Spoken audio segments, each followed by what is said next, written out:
कॉमर्ससाठी म्हणजे सोसायटीमध्ये कॉमर्सला आफ्टर सायन्स ठेवलं जातं म्हणजे बॅकअपसाठी. तर असं का? पण जेव्हा मी हा प्रस्ताव माझ्या घरी ठेवला होता की मला सीए करायचं आहे आणि मला कॉमर्स मध्ये घ्यायचं आहे, तर तेव्हा त्यांना माहिती नव्हतं व्हॉट इट एक्झॅक्टली इज. याचा प्रसार करण्यासाठी मी याच्यावरती बुक्स पण लिहिलेले आहेत. तर ते म्हणतात लेडीजला वय विचारून सीए लोकांना किंवा प्रोफेशनल लोकांना त्यांच्या अटेम्प्ट विचारू नये, पण you can believe and you can also trust by just getting the result. आणि एकदा त्याला ट्रेन केल्यानंतर त्याचं कधी पोट दुखणार आता सगळ्यात महत्वाचं तर ध्येय आहे. तुम्ही जर ध्येय पुढे ठेवलं तर तुम्हाला हे जे चॅलेंजेस आहेत ते चॅलेंजेस वाटत नाही. That was a challenge I face. But if you are coming for higher education और after 10 you are much matured, whereas you are not getting home sickness. पण तुमचं ध्येय पुढे ठेवलं तर ह्या गोष्टी लवकर अडॉप्ट होतात. आता माझं तर सगळ्यात पहिले 11वी-12वी हे सायन्स मध्ये झालं. गरवारे कॉलेजला होतो सायन्सला पुण्यामध्ये. पुणे तेव्हा पण शिक्षणाचं माहेरघरच मानलं जायचं. आणि पण ऍज यू नो की सीए फील्ड ही थोडीशी रिझल्ट लागण्यामध्ये पण हार्ड आहे पहिल्यापासून. माझं तर फिक्स होतं की मला प्रॅक्टिसच करायची आहे. तिथे मग अमूल्य बिस्कॉन इंडिया प्रायव्हेट लिमिटेड आम्ही काढण्याचा विचार केला, ज्याच्यामध्ये की व्हर्च्युअल सीएफओ सर्व्हिसेस या CFO services where we were taking the whole finance department of the companies and giving them the input, pre-inputs. त्यामध्ये मेनली आम्ही Bispro accounting solutions private limited हा एक कॉन्सेप्ट आणण्याचा प्रयत्न केला, जे फिनटेक मध्ये आपण रजिस्टर्ड आहोत स्टार्टअप इंडियाच्या. म्हणजे 10th नंतर जे मुलं कॉमर्स घेतात 11th-12th, सो त्यांच्यासाठी कोणते करिअर ऑपॉर्च्युनिटीज पुढं म्हणजे आहेत त्यांना? जय हिंद, नमस्कार. मी Shreyas Deshpande, professor of Deshpande coaching institute and founder of future talks with Shreyas.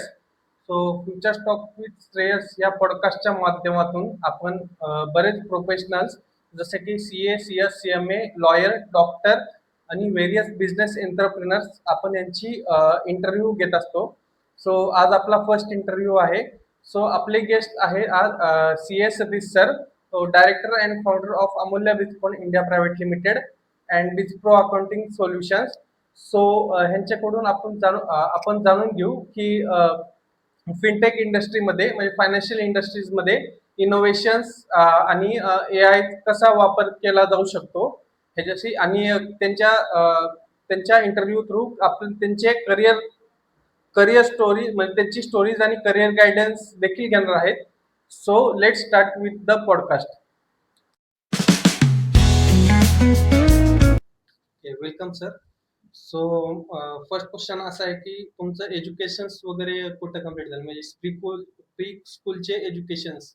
Okay okay okay, thank you Suresh. माझं फाउंडेशन हे 3 वेगळ्या ठिकाणी झालं आहे. लाईक पहिली ते 6वी मी माझ्या होम टाउन म्हणजे रिसोडला कम्प्लीट केलं. तर तिथे पूर्णपणे मराठी मीडियम होतं. आणि दुसरी गोष्ट म्हणजे 6वी ते 10वी माझं शिक्षण झालं बोर्डिंग स्कूलमध्ये, प्रवरा पब्लिक स्कूल म्हणून आहे, PPS. आणि त्याच्यानंतर मग चॅलेंजेस जर म्हटलं तर mainly environment adoption was the main challenge, where घरून होम टाउन मधून आपण बोर्डिंगला जातोय आणि बोर्डिंग वरून डायरेक्टली मग 11वी-12वी मध्ये सिटी लाईफला जातोय. सर फक्त सिटी लाईफ मध्ये म्हणजे चॅलेंजेस वगैरे कसे टॅकल केले? म्हणजे स्टुडंटला आता चॅलेंजेस म्हणताल तर जे स्टुडंट 10th कम्प्लीट करून गावाला 10th कम्प्लीट करतात आणि 11-12 साठी ह्याच्यात सिटीमध्ये येतात, सो कोणते चॅलेंजेस असे आहेत की जे ते फेस करू शकतात आणि त्यांना टॅकल कसं करायचं चॅलेंजेसला? आता सगळ्या सिटीचं वेगळं एक कल्चर असतं. हो. सगळ्यात पहिले तुम्हाला कुठेही सेटल व्हायचं असलं तर कल्चर सोबत थोडंसं अडॉप्शन करणं आलं. Food are different in every areas. जर आता तुम्ही घरून राहून पुढे जातायत शिक्षणासाठी मेनली, तर फूड पासून तर पूर्ण कल्चरच चेंज होतं. So adaptability to learn anything is one of the step where तो चॅलेंज होता, जिथे की बोर्डिंगला आपण म्हणतोय की वेगळं कल्चर आहे, सिटीला वेगळं आहे. 10वी नंतर जेव्हा तुम्ही कुठल्या सिटीमध्ये जातात, तर तुम्हाला होम सिकनेस येऊ शकतं, तुम्हाला काही पण this are not the hurdle to get the knowledge. Okay. तुझा त्या चॅलेंजेसचा काही स्टडीवर इफेक्ट होतो का? स्टडीवर इफेक्ट नाही होत, पण आपल्याला त्याच्यामध्ये वेगळा वेळ द्यावा लागतो. कारण की आपण कधी जरी म्हणतोय तर आपला एक सेट पॅटर्न झालेला असतो. तो थोडासा पॅटर्न चेंज झाल्यानंतर स्टडीजमध्ये इफेक्ट नाही होत, पण थोडा वेळ द्यावा लागतो वेळ द्यावा. त्याच्यासाठी, तुमच्या अभ्यासासाठी.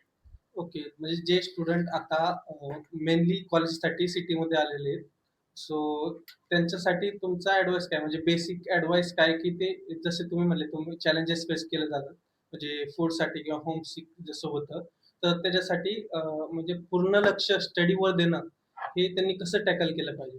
आता सगळ्यात महत्वाचं तर ध्येय आहे. तुम्ही जर ध्येय पुढे ठेवलं तर तुम्हाला हे जे चॅलेंजेस आहेत ते चॅलेंजेस वाटत नाही. मी फक्त हे माझ्या लहानपणीची गोष्ट सांगत होतो की that was a challenge I faced. But if you are coming for higher educations or after 10th, you are much matured, whereas की you are not getting homesickness or पण तुमचं ध्येय पुढे ठेवलं तर ह्या गोष्टी लवकर अडॉप्ट होतात आणि आपण पुढे त्याला चांगल्यापैकी टॅकल करू शकतो. ओके. जसं सर आता इंट्रोडक्शन मध्ये सांगितलं की you are the founder of Amulya Biscon India private limited and Bispro accounting solution. So थोडक्यात ही कोणती फर्म आहे, म्हणजे कशाबद्दल आहे? आता माझं तर सगळ्यात पहिले 11वी-12वी हे सायन्स मध्ये झालं. मी गरवारे कॉलेजला होतो सायन्सला पुण्यामध्ये. पुणे तेव्हा पण शिक्षणाचं माहेरघरच मानलं जायचं.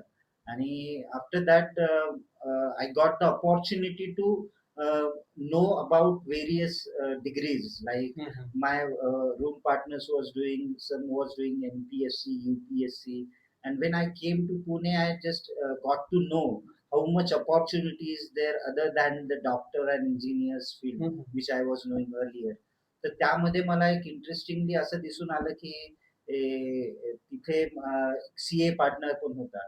तर तिथे मग मला मेनली सीए बद्दल माहिती झालं आणि मग ते ध्येय मी समोर ठेवलं. आणि त्याच्यामधून असं झालं की हर एक वेळेस मला वाटत होतं की what decision I have taken after being 11th-12th science. त्याच्यामध्ये माझे काही क्लासमेट्स होते की जे पुढं गेले त्यांच्या सायन्स फील्डमध्ये. पण ॲज यू नो की सीए फील्ड ही थोडीशी रिझल्ट लागण्यामध्ये पण हार्ड आहे पहिल्यापासून. आणि दरवेळेस मला एक क्वेश्चन पडायचा की व्हॉट आय हॅव टेकन, ते बरोबर घेतलं की नाही. मग नंतर माझं तर फिक्स होतं की मला प्रॅक्टिसच करायची आहे by taking the CA degree or professional degree. But after facing the challenges of GST change because पूर्ण लॉ चेंज झाला आणि ज्याच्या सर्व्हिस टॅक्स मध्ये मी एक्सपर्टाईज करत होतो दॅट वॉज अबोलिश्ड. की जिथं मी कधी विचार नव्हता केला की we have to come back to square when we are doing something for 5 years. तर तिथे मग अमूल्य बिस्कॉन इंडिया प्रायव्हेट लिमिटेड आम्ही काढण्याचा विचार केला, ज्याच्यामध्ये की व्हर्च्युअल सीएफओ सर्व्हिसेस या CFO services where we were taking the whole finance department of the companies and giving them the input, pre inputs. तर जीएसटी नंतर मग आम्ही तो एक कंप्लायन्स सोडून काहीतरी वेगळ्या याच्यामध्ये येण्याचा प्रयत्न केला. आणि सांगायचं म्हणजे अमूल्य बिस्कॉन इंडिया प्रायव्हेट लिमिटेड हे स्टार्टअपच्या अंडर आपण रजिस्टर करून घेतलं, गव्हर्नमेंट इन्स्टिट्यूटच्या अंडर. तिथे विजन, मिशन ह्या सगळ्या गोष्टी आमच्या पूर्णपणे हे झाल्या आणि we got the registration from government of India. आणि तसा तो जन्म झाला. आणि मग नंतर एक चॅलेंज आला परत कोविडचा. त्या कोविडच्या चॅलेंज मध्ये आम्ही फेस केलं की now many of the peoples are adopting the online platform. So त्याच्यामध्ये मेनली आम्ही Bispro accounting solutions private limited हा एक कॉन्सेप्ट आणण्याचा प्रयत्न केला, जे की फिनटेक मध्ये आपण रजिस्टर्ड आहोत स्टार्टअप इंडियाच्या अंडर. तर अशा प्रकारे ह्या 2 स्टार्टअप माझ्या apart from my CA practice, like it is under S S Borkar and associates. तर हे 2 व्हेंचर्स आपण चालू केलेले आहे. ओके. सर मग अजून एक क्वेश्चन आहे की म्हणजे 10th नंतर जे मुलं कॉमर्स घेतात 11th-12th, सो त्यांच्यासाठी कोणते करिअर ऑपॉर्च्युनिटीज पुढं म्हणजे आहेत त्यांना? Good question. कारण की आता काय होतंय की इन्फॉर्मेशन किंवा तुम्हाला जर इंटरेस्ट असेल तर you have got good platforms to know की मला ह्या इंटरेस्टेड फील्डमध्ये आहे तर मी काय काय करू शकतो. आणि त्याच्यासाठी बरेचसे एज्युकेशनल इन्स्टिट्यूट्स पण आहेत, बऱ्याचशा गोष्टी आहेत. You can perform, you can get the knowledge, but specifically याच्यामध्ये तुम्हाला 11वी-12वी मध्ये त्या एजमध्ये you have to decide what literally you have to do. कारण की एकदा तुम्ही तिथे चूज केलं तर मग नंतर मागं नाही तुम्ही बघू शकत. त्यामुळे असं आहे की 11वी-12वी मध्ये अपार्ट फ्रॉम तुम्हाला माहिती असणाऱ्या गोष्टी पेक्षा तुम्ही अजून काय करू शकता त्याच्यात एक्सप्लोर करण्यामध्ये प्लस गेटिंग द नॉलेज त्याच्यामध्ये युटिलाइज केली पाहिजे 11वी-12वी. आणि नंतर तुम्हाला रिअलिस्टिकली जे वाटतं त्याच्यामध्ये जाण्याचा प्रयत्न केला पाहिजे. आणि commerce is not the field you should ignore. You should take into consideration from any field. तुम्ही ते करू शकता. तर मेन असा प्रश्न आहे सर, कॉमर्ससाठी म्हणजे सोसायटीमध्ये कॉमर्सला आफ्टर सायन्स ठेवलं जातं म्हणजे बॅकअपसाठी, तर असं का? तसं आहे कारण की लोकांना माहिती नाहीये. मोस्ट प्रॉब्ली त्याच्यामध्ये ज्या अपॉर्च्युनिटीज आहेत त्या लोकांपर्यंत गेलेल्या नसाव्यात असं मला वाटतं. कारण की आता माझे पण क्लासमेट्स बघतोय किंवा आम्ही स्कूलमेट्स बघतो आहे. आमच्या फील्डमध्ये खूप कमी जण आलेले आहेत. I am the first generation CA of in my family also. तर तेव्हा पण जेव्हा मी हा प्रस्ताव माझ्या घरी ठेवला होता की मला सीए करायचं आहे आणि मला कॉमर्स मध्ये घ्यायचं आहे, तर तेव्हा त्यांना माहिती नव्हतं व्हॉट इट एक्झॅक्टली इज. पण मेनली असं असावं. आणि याचा प्रसार करण्यासाठी मी याच्यावरती बुक्स पण लिहिलेले आहेत ज्याच्यामध्ये की मला आणि मी हा पहिल्यापासून विचार करत होतो कारण की सायन्स मधनं आल्यामुळे I was in every stage I was comparing that is science was better or my decision to move over the commerce is better. त्यामुळे मला तो एक स्टेप बाय स्टेप तो कंपॅरिझन करून कळालं की खूप जणांना माहिती नाहीये व्हॉट पर्टिक्युलर. अजूनही लोक विचारतात बरं तुम्ही सीए झाले तुम्ही नक्की करता काय. मीन्स लोकांना माहिती नाहीये. बिझनेस कम्युनिटी सोबत जास्त लोक जुडलेले नाहीयेत. But which particular communities are doing businesses, they know the importance of commerce. It is very important field. जिथे 2 पेक्षा जास्त लोक आले तिथे कॉमर्स आला. पहिले बार्टर सिस्टीमने चालायचं, आता मनीजने चालतंय. And everything is driven by currencies now. आणि हे सगळं जे आपण बघतोय ते सगळं कॉमर्स ह्याच बेसवरती चालतंय. तर कॉमर्सचा प्रसार चांगला व्हावा आणि लोकांनी त्याला एक बॅकअप म्हणून नाही तर एक फर्स्ट चॉईस म्हणून जर विचार केला तर नक्कीच त्यांच्या डिसिजन मध्ये फरक पडेल. सर तुम्ही आता सांगितलं की तुम्ही अगोदर सायन्स करत होता 10th नंतर, सो सायन्स नंतर म्हणजे सायन्स मधून ड्रॉपआउट करून कॉमर्स मध्ये यायचं, हे डिसिजनवर तुम्हाला हे झालं म्हणजे संशय आला कधी की मी बरोबर करतोय की नाही करत? सो हे टॅकल कसं करावं? कारण मोस्ट ऑफ द स्टुडंटला पण असं प्रसंग येतो त्यांच्या ह्याच्यामध्ये, ज्यावेळेस ते स्वतःवर डाऊट घेतात त्यावेळेस त्यांनी टॅकल कसं केलं पाहिजे? आता if you are choosing something you have to be backing yourself. तिथे कोणी तुम्हाला हे नाही करणार आहे. As a student you know the abilities what you can do. आणि मेनली जर बघितलं तर professional degrees are more of hard work than intelligence. तर याच्यामध्ये हार्डवर्क आहे. याच्यामध्ये जर तुम्ही वेळ देता आहेत तुमच्या ध्येयाला हे करण्यासाठी तुम्ही 100% देता आहेत. 100% देणं म्हणजे देर इज नो क्लू की अजून मी केलं असतं तर बरं. 100% द्यायचं तर ते होतच मला तरी वाटतं. म्हणजे पण तिथे डाऊट्स येतात स्वतःवरती. पण you get the time to get recover. असं नाहीये की तुमचा तो टाइम आहे, काही एज लिमिट आहे. For and specifically talking about the professional degrees or chartered accountancy. तर त्याच्यामध्ये you get the time, you get you should have a patience. पण त्या गोष्टी होतात. आणि आता काय होतं की पेशन्स लेवल हा वाढवणं फार गरजेचं आहे या पर्टिक्युलर याच्यामध्ये. पेशन्स असला, डिसिप्लिन असली, तर नक्की professional degrees are more like lucrative than other degrees. I have experienced that. Yes. एक आउट ऑफ क्युरियोसिटी क्वेश्चन आहे की जसं म्हणजे म्हणलं जातं की सीए स्टुडंट किंवा सीए कॅन्डिडेटला आपण विचारत नाही की किती अटेम्प्ट झाले. सो असं का म्हणजे? नाही, आता ते म्हणतात ना, लेडीजला वय विचारू नये हा, किंवा हा. सीए लोकांना किंवा प्रोफेशनल लोकांना हम्म. त्यांचे अटेम्प्ट विचारू नये. पण मी याच्यामध्ये वेगळ्या विचाराचा आहे.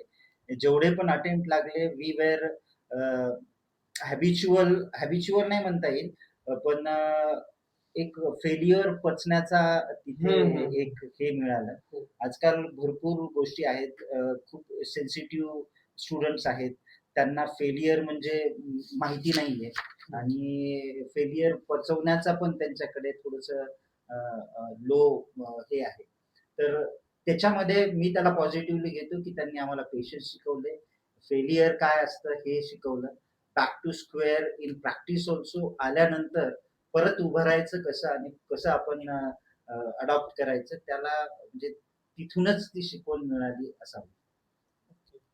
सो सर तुम्ही सांगताल म्हणजे ज्या तुमच्या सीए जर्नीमध्ये सगळ्यात मोठं चॅलेंज तुम्ही कोणतं फेस केलेलं? सीए जर्नीमध्ये जसं आपण म्हटलो की मी पहिले सर्व्हिस टॅक्स मध्ये एक्सपर्टाईज केली 4-5 वर्ष आणि मग नंतर तो ऍक्टच अबॉलिश झाला. It was not thought by me की ज्याच्यामध्ये आपण एक्सपर्टाईज करू तो ऍक्टच अबॉलिश होईल आणि कुठला तरी वेगळा ऍक्ट येईल. तसं तर तो एक बॅक टू स्क्वेअर चॅलेंज होता. मग आपण अमूल्य बिस्कॉन इंडिया प्रायव्हेट लिमिटेड मध्ये गेलो. त्याच्यामध्ये पण आपल्याला पहिले भरपूर स्ट्रगल करावं लागलं. Then we got a particular team और resources and a client also. आणि नेक्स्ट चॅलेंज कोविडचा होता, ज्याच्यामध्ये की आपल्याला दिसून आलं की आपले व्हर्च्युअल सीएफओ सर्व्हिसेस जिथे आम्ही देत होतो तिथे परत रिसोर्सचा प्रॉब्लेम आला आणि मग नंतर आपल्याला ऑनलाईन किंवा टेक प्लॅटफॉर्म अडॉप्ट करण्यासाठी आपण बिस्को अकाउंटिंग सोल्युशन्स मध्ये गेलो. तर बऱ्यापैकी हे सगळे जे आहेत हे एन्व्हायरमेंटल हे होते, चॅलेंजेस होते आणि आपण त्याला बऱ्यापैकी ओव्हरकम केलं. ओके. म्हणजे आता तुम्ही सांगितलं होतं सायन्सनी कॉमर्समध्ये गेलं तुम्हाला. मग तुम्हाला असा डिसिजन म्हणजे का घ्यावा लागला? की काय इन्स्पायर केलं चार्टर्ड अकाउंटंट करण्यासाठी? खूप चांगला क्वेश्चन विचारला, कारण की कधी पण आता तुझ्या पॉडकास्ट मुळे मला बॅक हिस्ट्री मध्ये जायला एक चान्स मिळाला. माझा रूम पार्टनर होता ज्याची मी रुटीन बघितली, कारण की तिथे व्हेरियस पार्टनर्स होते, like from MPSC, UPSC, I S. तर मला बऱ्यापैकी एका वर्षामध्ये 11वीच्या वर्षामध्ये कळालं की what overall education is after 12th. पण तिथे एक प्रखर शर्मा म्हणून सीए करणारा होता. His routine was totally different from everybody. His communication was different. तर त्याला बघून मी इन्स्पायर झालो की what he is doing exactly. तेव्हा सीए बद्दल काय माहिती नव्हतं, पण त्यांच्यासोबत थोडस हे करून कळालं की नाही, दिस डिग्री इज व्हेरी गुड. ते इंटर्नशिप करायचे, मग नंतर क्लासेस करायचे, मग म्हणजे त्यांची रुटीनच एवढी परफेक्ट होती की आय थॉट की या रुटीनला जर आपण फॉलो करतो आहे तर ऑटोमॅटिकली काहीतरी होणं आहेच. आणि त्याच्यासाठी म्हणजे ज्यावेळेस तुम्ही घेतलेला तर तो क्वेश्चन तुम्ही विचारलाय की नंतर प्रॉब्लेम्स वगैरे तुमच्या डिसिजन तुम्ही सेल्फ डाऊट केला असेल. सो ह्याच्यामध्ये चॅलेंजेस म्हणजे इंटरनल चॅलेंजेस आणि एक्सटर्नल चॅलेंजेस काय फेस केले? म्हणजे इंटरनल म्हणजे फॅमिली प्रेशर आणि एक्सटर्नल चॅलेंजेस म्हणलं तर स्टडी प्रेशर किंवा अजून कोणत्या गोष्टी असतात? नाही, बऱ्याच गोष्टी याच्यामध्ये होत्या की मी माझ्या एन्व्हायरमेंट मध्ये राहून मी डिसाईड केलेलं की मला कुठलं तरी प्रोफेशनल डिग्री करायची आहे आणि स्वतःच काहीतरी नंतर एक सेल्फ इमेज बनवायची किंवा सेल्फ ब्रँड बनवायचा आहे तर कुठली तरी प्रोफेशनल डिग्री घ्यावी. पण इंटरनल प्रॉब्लेम असे होते की जिथे मी घरच्यांना सांगतोय 12वीच्या एकदम उंबरठ्यावरती की मी आता सायन्स नाही तर मला कॉमर्स मध्ये इंटरेस्ट आहे, त्यावेळेस घरच्यांना तो एक खूप वेगळा डिसिजन वाटला माझा, की ज्याच्यामध्ये की त्यांना असं वाटलं की मला सायन्स झेपत नाहीये का, काय प्रॉब्लेम आहे. आणि त्यांचे वेगळे होते कारण की आम्ही 450 किलोमीटर दूर इथे एकटं राहून हो, हो, शिक्षण हो. घेत होतो. तर घरच्यांना पण हे होतं की व्हॉट एक्झॅक्टली माझ्या माइंड मध्ये चालू आहे. हो. पण तो इंटरनल प्रॉब्लेम आपण म्हणू शकतो जिथे की माझे वडील कॉमर्स मध्ये असल्यामुळे त्यांना थोडस तरी हे होतं की आहे चांगलं, म्हणून त्यांनी एक 5-6 महिन्यानंतर मला ग्रीन सिग्नल दिला की काही प्रॉब्लेम नाहीये. पण एक्सटर्नल एक असं होतं की किती नाही म्हटलं तरी कॉमर्सच्या टेक्निकल टर्म्स आणि ह्या गोष्टी ज्या 11वी-12वी मध्ये लोक करतात ते थोडस एक्स्ट्रा वर्क करून आम्हाला हे करावं लागले. But after 1 year or so in CA, I felt it very comfortable. म्हणजे काही प्रॉब्लेम नव्हता. पण एक्स्ट्रा एफर्ट्स द्यावं लागतं. द्यावं लागतं. Challenges. Okay. A question is, what advice would you give to the CA aspirant who want to become CA?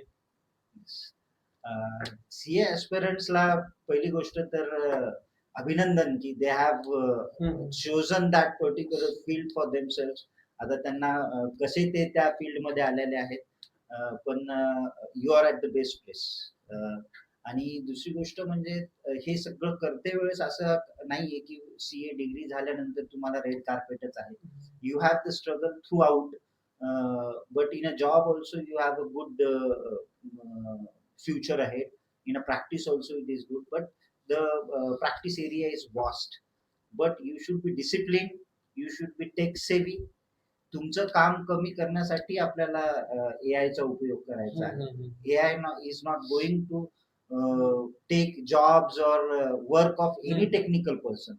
Not only accounting I am saying, or auditing I say, but any technical person. तर आपल्याला tools गरजेचे आहेत. जसं आपण कुठल्याही रामाच्या हातामध्ये काहीतरी टूल आहे, हनुमानाच्या हातामध्ये काहीतरी टूल आहे, तर देवाला पण विदाउट टूल आपण म्हणजे हे नाही करत किंवा त्यांची आयडेंटिटी त्या टूल वरती आहे. आपण गधा जर म्हटलं तर आपण म्हणतोय की हनुमानाची गधा आहे. तर तशा टाईप मध्ये जर बघतोय तर if you are into accounting you should know what particular tools are being utilized now and how it can make you proficient to execute your work. तर टूल सोबत त्यांनी हे राहावं. आणि दुसरी गोष्ट म्हणजे हार्डवर्क करणे, दॅट इज द बेस्ट, ज्याच्यात की पूर्ण सिलेबस कव्हर करणे, ट्रस्ट द प्रोसेस. ICAI ने सम प्रोसेस ठेवलेली आहे, सिलेबस ठेवलेला आहे. Trust that process and surrender yourself to the process. आणि ICAIच्या याच्यावरती जर तुम्ही चाललात आणि हार्डवर्क करून एक्झाम क्रॅक करू शकलात तर future is waiting for you. जसं तुम्ही आता सांगितलं की AI ने ड्रास्टिकली चेंज केलं सगळ्याच फील्डमध्ये, आपल्या पण आणि दुसऱ्या फील्डमध्ये, म्हणजे सीए मध्ये पण आणि दुसऱ्या फील्डमध्ये पण. तर आणि अजून एक सांगितलं की ते म्हणजे जॉब एक्वायर करत नाही त्या ह्युमन बिंगचा. जसं म्हणजे भरपूर जणांना वाटतं की AI जॉब खाईल असेल, तर असं नाही, AI जॉब हेल्प करेल. तुम्ही ते एलॅबोरेट करू शकता अजून, म्हणजे AI कसं हेल्प करू शकतं? हेल्प करू शकतं कारण की आता जे की प्रोसिजरल पार्ट्स होते त्या बऱ्यापैकी ते जर आपण आपल्या असिस्टंट कडनं करून घेण्याचा विचार करत होतो, तसाच आपल्याकडे एक AI म्हणून असिस्टंट आलाय on which you can believe and you can also trust by just getting the result. आणि एकदा त्याला ट्रेन केल्यानंतर त्याचं कधी पोट दुखणार नाही, त्यांचं कधी लिव्ह नसणार काय, म्हणजे हे गोष्ट आहे. दुसरी गोष्ट म्हणजे मॅन्युअल इनपुट साठी तर तुम्हाला रिसोर्सेस लागणारच आहे, बट टूल्स जसं आपण पहिले हे केलं की कुठले टूल्स आपल्याला युटिलाइज करून आपण आपली जे पण रिस्पॉन्सिबिलिटी आहे, जे पण नॉलेज आहे ते कसं एक्झिक्यूट करू शकतो. तर it is boon for the mini society. पण जोपर्यंत ते सेटल होत नाही तोपर्यंत तो केऑस असणारच आहे, हे प्रश्न असणारच आहे. कारण की बऱ्यापैकी डिपार्टमेंट्स पण चेंज झाले. वॅट डिपार्टमेंट पूर्णपणे ऑफलाईन होतं, आता जीएसटी मध्ये सगळं ऑनलाईन आलेलं आहे. They also have to struggle for their implementation आणि त्या गोष्टी. पण आता तुम्ही बघू शकताय की GST has been settled and it is helping to the government also and businessman also. आता लास्ट पार्ट मध्ये येऊ पॉडकास्टच्या की मेसेज फॉर युथ. म्हणजे फर्स्ट क्वेश्चन असा आहे, what are the key difficulties faced by student in their schooling period. Schooling period मध्ये आजकालचं एज्युकेशन पण असं आहे की तुम्हाला शिकवल्या जातात गोष्टी. बऱ्याचशा क्लासेस असतात किंवा मटेरियल आहे. तर युथकडे जो एक घेण्याचा आहे की त्यांना बरंच नॉलेज कन्झम्पशन साठी आज वेज आहेत. भरपूर वेज मध्ये ते नॉलेज कन्झ्युम करू शकतात. Knowledge consumption is a other part and implementing that to your day to day life is a different part.